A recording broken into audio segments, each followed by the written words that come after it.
27-year headache. Chapter 5 of the life of God's righteous servant of Isaiah 53. The same year I graduated from law school in 1982, my son Justin was born. In 1985, my daughter Brooke was born. And in 1988, my youngest child and daughter, Laura, was born. I was making good money, though I expected a lot more, in my first job with a law firm that specialized in collections. I also tried my first civil case, which, while working there, which was a nerve-wracking event, first trial. The first day I entered the courtroom, the judge asked me if I was a law clerk. I had a very youthful appearance, though I was 28 years old, not 20, common age for a law clerk. My youthful appearance in junior high school and high school with my long, wavy blonde hair, I usually kept in a ponytail, had way too many people tell me I looked like a girl. It is interesting though, at least to me, not one person in my entire life has ever said anything about my disfigured arm. I must have looked like a girl who would beat on you if you did it. When I got mad, there was no hiding it. You could see it in my face and hear it in my words. When I was 28, Brooke was born. I tried my first civil case, and the bane of my existence on earth began. A never-ending headache that I generally thought to be associated with post-traumatic stress disorder. I had terrible nightmares from my youth, but now I seem to have begun grinding my teeth, causing the temporal mandibular joint, TMJ, to ache terribly during the day, and the whole side of my head, the muscular, I don't know what you call it, but underneath the skin of the skull, was always real tight, a tightening of the muscles. It was difficult to even talk to people at some points. For 27 years I had that headache. I tried everything, even surgery on the TMJ, and another surgery where the doctor severed my upper jaw and then trisected it from my skull and spaced it to fit my lower jaw. All to no avail. I could not stop the nightmares and the grinding of my teeth. Mouth guards helped my teeth, but the pressure was still there. I literally feared going to sleep. I didn't want to wake up the next day sometimes because I knew how bad the pain would be there again. It completely ended my dream of being a trial lawyer. So I got an associate position in an oil and gas firm and began learning how to prepare title opinions for oil and gas companies on tracts of land they plan to drill on. Basically, a title opinion is you start from sovereignty, which is when the state granted the land to someone, usually great, large tracts of land, and from there you get parceled out and cut up, and I'd be chasing one small tract within a very large one almost 200 years ago, in the early 1800s, and I would have to create genealogical charts of heirship, for people who died without a will, and they had to know who the family members were, and I got very good at it, and I really enjoyed it. I'd go to small towns throughout Texas and into their courthouses where they would keep all the records of every transaction, of every piece of land in the county. But anyway, there's an awful lot to it. I do go into it in some detail in the book, but I'm not going to for this video.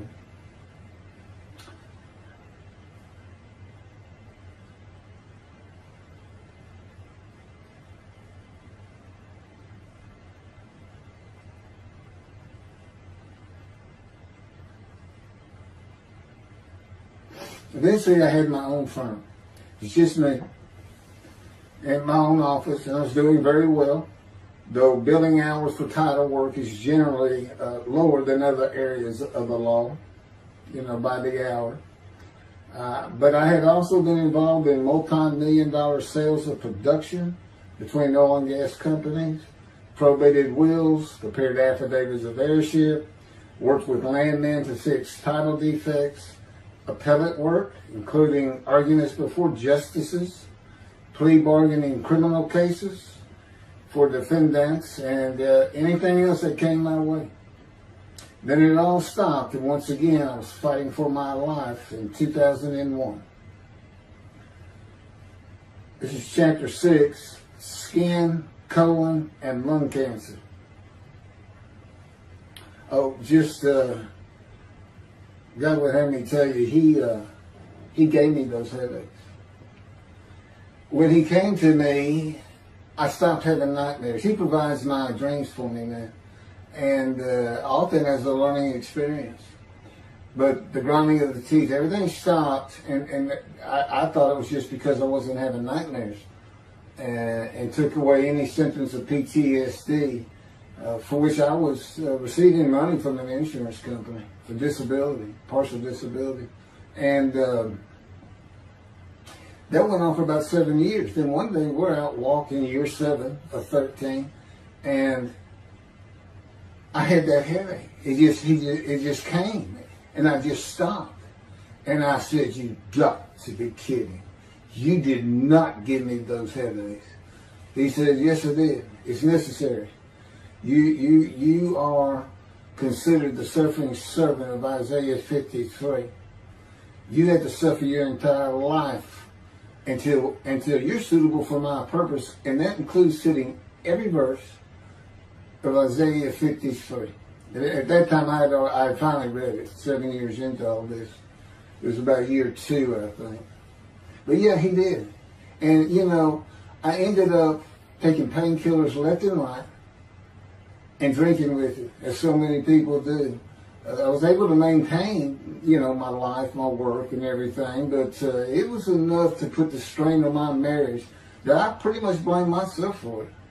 And I told him that's the only time I got hot. Disfigure me, gut shot, those things, they didn't bother me. But I said, you hurt my children terribly with that.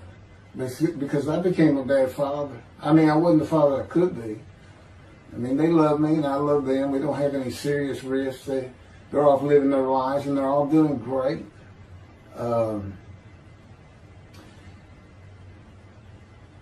But if they consider themselves anything, they're Christians.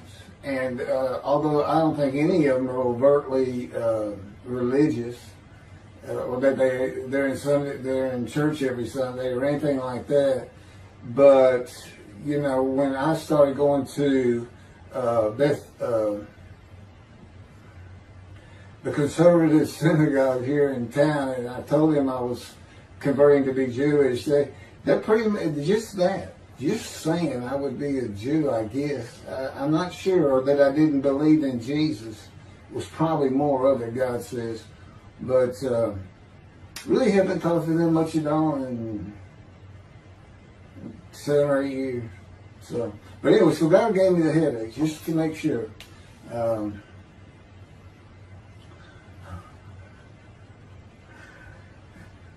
Anyway, I was married to Denise for 18 years, and we divorced in 1997 for irreconcilable differences.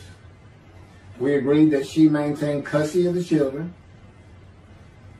The first to leave was Justin, and he came and lived with me.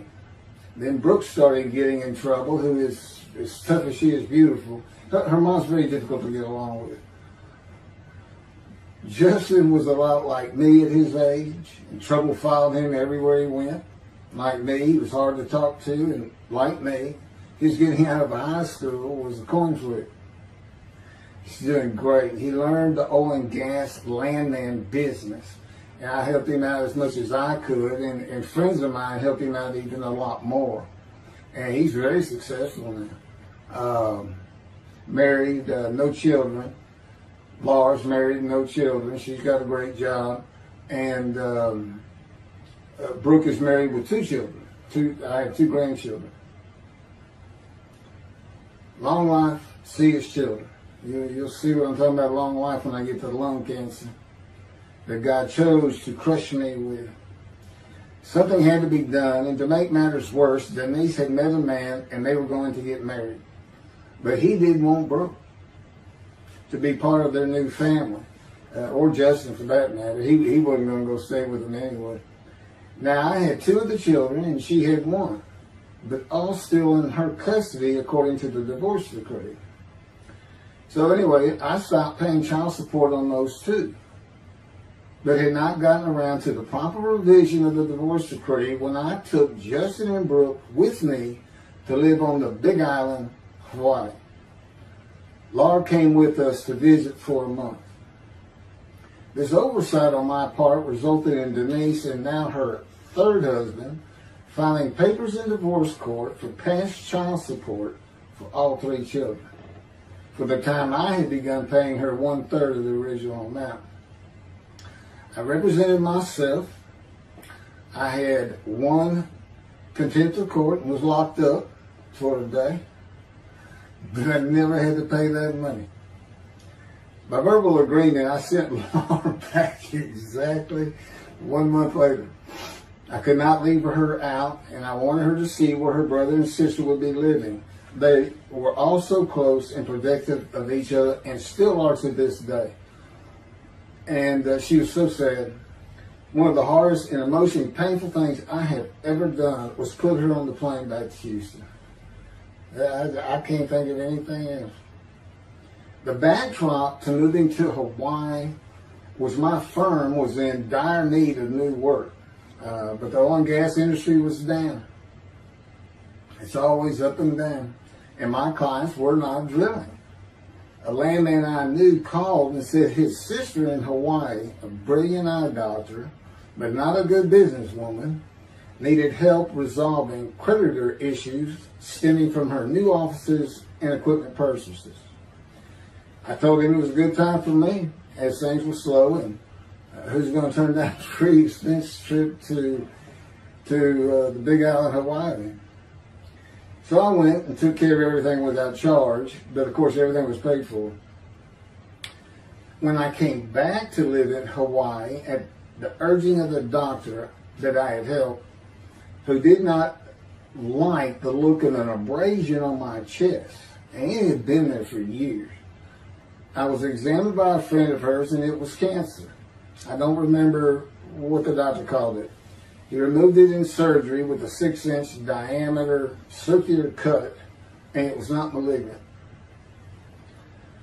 I could practice in just about any area of the law, and all I had to do was pass the Hawaii bar exam, one of the toughest in the nation. While studying for the bar, my body, all at once, in a moment, told me something bad was wrong with me.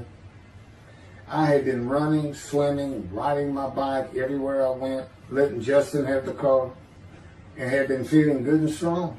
In a moment's time, I was weak and sick while grocery shopping, and there was a pain in my belly and my abdomen. I did not know it, but a large tumor in my colon had burst through my colon, and I was bleeding internally. I did not go to a doctor, which I guess is my nature. That, and I did not have medical insurance. Anyone asking anyone for help unless things were at a critical stage, such as a bullet wound, was something I couldn't do. There's all kinds of personality disorders. I thought surely it would pass, and decided to just give it time and bear up to the abdominal and belly pain. I continued studying and took the Hawaii bar on Oahu and Honolulu in the summer of 2001. I had lived in pain for so many years from my headache, and passing the bar was so important. I just kept going day by day. Pain was getting worse, and but I kept exercising. It was the only time I didn't focus on the pain. I had always been a fast healer, and I thought in any day it would just go away. I finally could no longer take it. Brooke, it turns out, was in Houston visiting with her mom, and I left Justin at our little, we called it the Little Green Shack. There wasn't much to it. We weren't there very often, really, except to sleep, and went to Houston to find a doctor for diagnosis, staying at my parents' townhome. This is where I'm at now. I had allowed my major medical insurance to lapse using premiums for child support when things had gotten lean. I just needed someone to tell me what was wrong. I would find a way to take care of whatever the diagnosis was. Early September, I was close to dying, lying on the floor of a dingy apartment of a friend who traveled for work. I could no longer get up to even try and get medical help. And I had not told anyone how bad it had become. Then the planes hit New York. Seeing how grief-stricken so many relatives were on the news, I began to think for the first time how awful my children would feel when they found out how and where I died all alone. So I asked my father, again, it's hard for me to ask people for things, for the money to pay for a colon examination that had been suggested by a doctor at one of those clinics you find in a strip mall, the only places I could afford. The doctor who performed the colonoscopy finally found what was making me so ill and unable to eat. A malignant tumor 6 to 8 inches long that had burst through my colon, and I was bleeding internally. You know, I come out of anesthesia, partial anesthesia, and he's holding this picture, and there's this great big purple blob, and he says, I couldn't get the scope past this. It's not a good way to wake up. To say it crushed me in my life is an understatement. The pain, the weight loss, inability to eat, all I could do was drink calorie drinks. Began about 4 months before the colon examination. That was 4 months of sheer pain. But as it turns out, I did pass the Hawaii bar exam. It was now early October 2001. The doctor told me, look, you don't have insurance. Go to Bentop Hospital. That's the hospital I went to when I got gunshot. I prefer gut shot. It sounds better. It is, man. And he gave me the pictures from the procedure showing what he could not get the scope past. Just shaking his head and saying, you should have come in much earlier. So I went to Bentop thinking I was here in 75 on October 5, dying. But I did survive, and here I am again on the first week of October 2001. I showed the pictures to the admitting nurse. Instead of them sending me to the waiting room, she just looked at me and she said, this is a public hospital. I mean, you can wait all day long to have a cold check. She looked at me and said, why did you wait so long? And how are you still alive? And I told her, I have no idea. She did not send me to the waiting room. They had an orderly take me immediately to a room. There they hooked me up to a morphine machine where I could hit a button at a time interval I can no longer remember and receive a small dose. I do know I never missed one.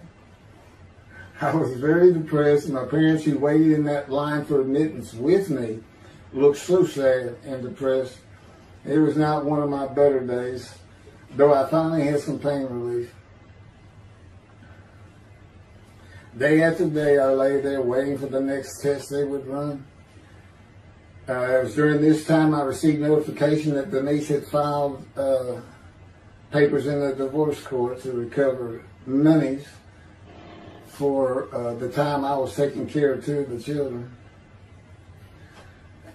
It's also when I received notification from Hawaii that I had passed the bar exam. So, Bentop Hospital, what a lifesaver. I mean, young surgeons in like Baylor University, medical schools, it's a prime position to get your hands on if you're going to be a surgeon. Because you're in surgery all day long and all night long, as long as you can stand up.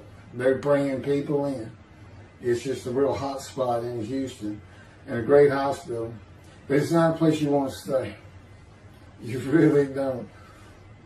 My doctor would come in and be out so fast, I never knew what was going on. He did tell you my previous surgery to my abdomen, where they opened me up from stem to stern, complicated removal of the tumor. On October 25, my son's birthday, who was now stuck in Hawaii, They cut me open again and removed the tumor.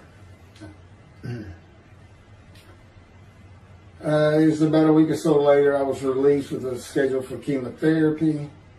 I returned to the dingy apartment all alone, and I just stared at the television for weeks. I did, and chemo is so depressing for those who have to go into it. A small room with big chairs for about 20 people who all look like death, including me. Everyone with an assortment of bags of chemo dripping into our arms for hours. It took about 8 hours before I really got sick from it. And I had to park a long way to avoid paying for parking and drive a long way to the apartment. It was a very gloomy fall and winter. When I completed my chemo of once a week for 6 or 9 months, more tests were scheduled. I do not remember how many months the chemo lasted. I do remember I did not finish, missing the last 3 sessions. At the end, I could not get out of the door without bursting into tears and just not go. It just wore me down to nothing. On the bright side, it was my goal. I had my own apartment called the Loft. It was brand new and very nice on a bayou close to downtown Houston with a running trail alongside it and lots of woods near Memorial Park where I had been running a 3-mile circuit since high school. I returned to Benton for follow-up tests, including x-rays of my chest, and the colon cancer had not returned then and to this day. The chest x-rays were another matter entirely. The doctor told me he had bad news and showed me the x-rays telling me the white spots I was seeing was cancer. They were everywhere. Lungs full of cancer, he said, at a stage I could not be treated with any success. My dad was with me, and I asked the doctor, well, what does that mean? And when he said you need to prepare for death, the look on my father's face was so sad and hurt at the same time I'll never forget. And we've been through some tough things in this house. Every house we've been in. It didn't affect me one bit. I did not feel anything. I was too beat down from the chemotherapy to care, I guess. God tells me I had a lot to do with that. And in fact, I just, no matter what they said, I didn't think I was going to die. But I didn't know that. I just wasn't having that conscious thought. And God says he had a lot to do with that. And of course, he hadn't spoken to me yet. I had never seen a doctor for cancer or any other ailment since that day. I had to get Justin home was all I thought about. But I needed money. I found an old client that needed a title penny for a drill site well. I struggled through that and got my boy back to Houston. And it was tough. I was so weak. And it's been so long since I really had done any title work. And just going to pick the work up and visiting with the client was a major to-do for me. But we got there and I got Justin home and he went to live with some childhood friends. This was now 2002 and going into 2003. I just walked all over the running trails in the 3-mile loop at Memorial Park and in the woods day after day. I didn't think about dying, but I did start. But I did not think about restarting my law practice either. I watched a lot of television and played video games. I watched the Tour de France for the first time and got inspiration from Lance Armstrong. I was still alive though, and the funny thing was my lungs never bothered me. I was never sick. It's because God had already removed it. After I got the news I was dying of lung cancer, he took them from me. That's what he tells me. And I don't have any symptoms. Well, as you'll see right here, in 2005, I picked up some title work here and there and made an office out of my loft. I bought my first motorcycle, soft-tailed lowrider Harley Davidson. First time in many years I was happy. I loved riding that bike. In 2006, I did some landman work for standard day wages and began dieting and running.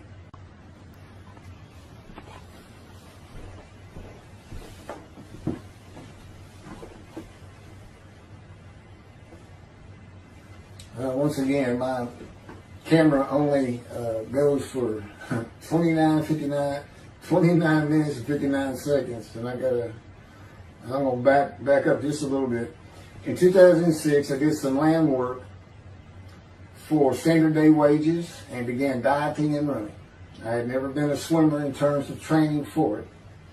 I love the water and swimming, but I never trained with laps at different paces and various distances. Mostly because I was so slow, because of my right arm. I was reaching an age, though, where endurance in my running was more important than speed. And so endurance swimming was too.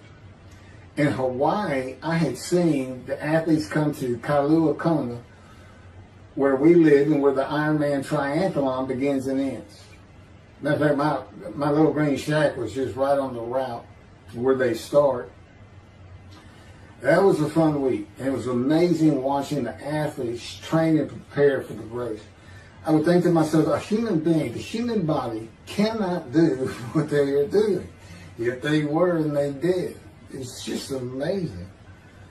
I decided to learn how to swim more efficiently and how to train for distance and endurance. Get a regular and triathlon bike and enter some triathlons. I was still alive and finding a direction and purpose in my life. Training every day for long periods of time. It really helped with my headache, and I slept better. In 2007, I signed up for the March 30, 2008 Lone Star Half Iron Triathlon in Galveston, Texas, and the October 5, 2008 Longhorn Ironman 70.3 in Austin, Texas. You cover 70.3 miles, and you got to do it under 8 hours. And I did real well in the first one. As far as my time, it's 7 hours and a little bit, but I barely made it without disqualification in the one in Austin. And it was primarily because of the hills. It's this very hilly area in central Texas, I guess. But I did make it, and swore I'd never do another one. But I did it after the first one too. It's tough. My insurance was still paying for my inability to work, primarily based on the headache and a diagnosis of PTSD. So I was not working, and I got real serious in training to swim the 1.2 miles in the ocean. And that would be in Galveston and in a lake in Austin. 56 miles on the bike and a half marathon, 13.1 mile run. That's what I was able to do with a diagnosis in 2001 of lung cancer that could not even be treated, stage 4. And that's just about impossible. It would take a miracle of God for that to happen, because generally you're going to die within 1 year. They say if you get lucky with good medical treatment, you might make 5 years. But 1 year is standard, if you can make it that long. That's my proof that I offered myself to guilt for God. Because you can't, it's not something provable. All you can do is show the results of that offer. And again, guilt's an emotion. I got way too many videos and everything to get too detailed on it. But that is the proof. You know, I got the colon cancer 20 years ago when the planes hit New York. And it was 2000. Oh, that was 2001, right. Too many things go through my mind when I start thinking about those cancer years. But God, He removed it. He had something for me to do, but that's verse 10. God chose to crush him with disease. And as I've mentioned, the reason He chose that is to show that I was blemished, defective, could not possibly be an offer for sacrifice, because He knew what the Gentiles were going to do. They were going to put an unblemished lamb in there and call the Jewish people's Bible their own, and use the laws of Leviticus, not unlike Mr. Tovia Singer and his 6 million blemished ram sacrifice by Hitler, the righteous servant of God. How that seems to read. He's welcome to respond any way he wants to that. But it's on the video, it's in the book, it's in quotes by him. It's from his midrash, from his site. And he said, share this with everybody. Everybody can take it and just share how great my knowledge is. Well, it's lacking in some areas. There's any question he's an intelligent man. But his reasoning capabilities, in my opinion, at least as to Isaiah 53, are severely wanting. I am that man. And God's going to give the Christians hell with it and with me. Just like I just heard this for the first time on the video. When all of a sudden he had me say that Jesus announced he wasn't the man of Isaiah 53 on the cross. When he said, Father, Father, Father, why are you forsaking me? Because he was about to die. In Isaiah 53, who he thought he was, and he's not, who he didn't fit the verses, but he thought he was supposed to be exposed to death, but give him long life. So boldly he goes into the Roman Jerusalem and gets himself taken up. He's not worried. Delusional, yeah, maybe, but as far as I'm concerned, he's nothing but a story. He never existed. And the story starts with the Essenes of the Red Sea Scrolls and the teacher of righteousness. Real quick, I'll go over that. Here's the thing. Their founder is called the teacher of righteousness. Okay? They were great followers of Isaiah. They had the great scroll of Isaiah. They're prolific writers and copyists. They had their own gate at Jerusalem. The Essenes gate. Now, the New Testament never mentions them. You got Pharisees, Sadducees, Essenes, but they never mention an Essene. And Jesus, quite frankly, would have been one of them. Because they embody who he is. They didn't like riches, hated sinning. They didn't like material things. They removed themselves from Jerusalem, in the most part, to those caves by the Dead Sea for that very reason. But they did have a gate. They still had people who would be there, and you know what they would do at the gates? Tell stories. That's what you do. You tell stories, and it is a great story. Here's this guy, he's connected with God. Back then they believed men were gods. Caesar was a god. Over in Egypt you had the same thing going on. It's a common thought that men could be gods. And this story just springs up. And there didn't even question. They'd have gone and questioned it. I mean, they're sitting right front and center in Jerusalem. You think they didn't hear about this man walking on water, raising the dead, feeding 5,000 with 2 fish and 5 loaves, turning water to wine? That alone, Rome would have said, Caesar would have said, he does what? He turns water to wine. Bring him to me. Don't touch a hair on his head. You don't kill the man who turns water to wine. You send him out with your armies. Make your men happy. It's there's so many ridiculous aspects to it. Most particularly, God performed a human sacrifice for the sinning Gentiles. He's left the sinning Jews for the sinning Gentiles. But he gives them an out, these Gentiles, not his chosen. He gives them an out. I know, I'm going to kill my son for you. So that you'll be forgiven of violating my commandments and laws. If anybody knows God, and the Jews do, and I know him like nobody's business, that's not him. That's not him. I mean, he told the Jews, I'm never going to leave you, but I will punish you. Now that's him. That's him. And he'll put you through hell just to make you a better person, a better people. And he has no plans of changing that. He's not going to change the minds and the thinking of billions of people to make them love the Jew. He's just not going to do it. And the practicality is, he didn't create man for him to even be able to do that. Now, he could have created humanity where he could do that. He could change the mind of everybody at the same time. But I'll tell you on this, he's been working on my mind for 13 years. It is one brutal bundle. It's a very one-on-one affair. Now, he says, I could just kill everybody. I mean, that's easy enough. That's easy. I could just kill everyone, but He said, that's not, it's all about this. You got to know how to read the Bible. It's written for antiquity first, in the Dark Ages, and then the Age of Enlightenment. I mean, basically he's saying you've got to go back over it. You've got to check these guys. You've got to check Rambam in his speech. God's going to make the world speak Hebrew. Or, they will be the pure spirit. You got to check some of this stuff. And I read Rashi's, I went through his Isaiah 53 Midrash, and all I can say is very unimpressed. I've seen what he has to say in Malachi. He didn't pick up on any of this. He didn't know what the angel of the Lord is, the angel of the covenant that you desire. He doesn't know how Moses goes by a burning bush that's not consumed. The angel of the Lord is in there, and God speaks. I do.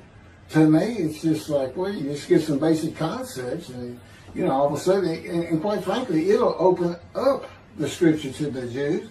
They can put the Talmud aside for a little while. But I will say this. God says, if you can study it, study it. There's all kinds of great things in it. Just be real careful about what you teach from it. And it's useful for heaven. If you like to talk about Talmud as a scholar with other Jews who may very well be in a scroll of remembrance with you, you can meet up with them. You'll see them in the meeting places, have them over to your room. Y'all can watch the new earth being created and the new peoples of God chosen, and watch the evolution of the chosen people. And humanity, the same as this one. God says, why would I change it? Why would I change it? When I did it, it was perfect. And you can tell Mr. Singer that the evolution that he's talking about, where all of a sudden the world's going to love the Jews, been going on for over 3,000 years, and it hadn't even. And today, anti-Semitism's up, and David is here. It's not going to happen. Thank you very much. I will be doing. Was that 5 and 6? Yeah, that was 5 and 6. Now the book picks up at chapter 7. It's on a video when God first speaks to me. And it's very interesting. And we'll still be putting some videos out. But I've pretty much covered all the major material. Everything from Isaiah 53 and the day of the word. Lord, there's a few more things. And it's a better read than it is a video watch. But, for those who like to read. But it's covered very well in these videos. And now that I've put in the personal part in, which is to show how I fit Isaiah 53, and you see the difference in my life. Now that's a life of suffering. That's a life of pain. That's a life of familiar with disease. They say, gee, well, he died on the cross. He was scourged. He was scourged and this and that. Do you know how much he suffered in his life? I mean, he's not even in the conversation as a man of suffering. He's not in the conversation. Thousands and thousands and thousands of people died horrific deaths back then and by crucifixion. It's not the only one. This is descriptive of a man and his life. So you can find him, identify him. And what did he do? He never suffered. He was never sick, ever, until the last day of his life. He's 30 years old and he's got one day under his belt of pain and suffering. To me, you're not even in the conversation. I mean, that's nothing. That's not even suffering. That's just, you had a bad death, sorry. You got whipped first. You got whipped. One gospel says the scourging was an open-handed slap to the face. Now the other three do say scourged. But then it says, and then every movie you see, he's carrying that cross. He's all whooped up and bleeding, this and that. He carries the cross in one gospel only. In the other three, it's carried for him. And then he's on the cross, and what does he do? Father, Father, why have you forsaken me? And then the gospel says, one of them, and then he gave up the ghost. He gave up and died. I laid in the back of an ambulance for 8 hours, doing everything I could in my power to stay alive. Just gave up the ghost. There's another video where we make that a little bit more humorous. Anyway, thank you for listening, and I guess that's it. Thank you.